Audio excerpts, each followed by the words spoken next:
দূর, এবারও আমি অন্নপূর্ণার টাকাটা পেলাম না। কিরে, এবারও আমি টাকা পেয়ে গেলাম, তুই কি এবারও টাকা পাসনি? এবারও টাকা পেয়ে গেলি? হ্যাঁ রে, এবারও আমি টাকাটা পেয়ে গেলাম বুঝলি। আবার একটা ঘরও পাচ্ছি। সবার তো আর আমার মতো ভাগ্য হয় না। এমনিতে আমার কত টাকা সেটা দেখলেই বুঝতে পারিস। তারপরে আবার 3,000 টাকা করে পাচ্ছি। কোথায় যে রাখবো তার বুঝতে পারছি না বুঝলি। আমার কপালটা কি এতটাই খারাপ যে আমি একবারও টাকা পেলাম না?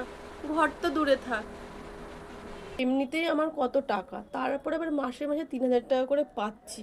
3,000 টাকা কম বল? তো যেটা বলছিলাম, তো কোনো রাস্তায় ভিখারি টিখারি দেখলে বলিস, তাদেরকে কিছু টাকা দান করে দেবো বুঝলি। ভাই, আমি গরিব ভিখারি মানুষ, তুই আমাকে দে তোর টাকাগুলো, তোর পায়ে ধরে দে দে। তো দেখছি বলেও ভুল করলাম, এবার টাকাগুলো দিয়ে দিতে পারি নাকি? কত শখ টাকা নেবে, আয়।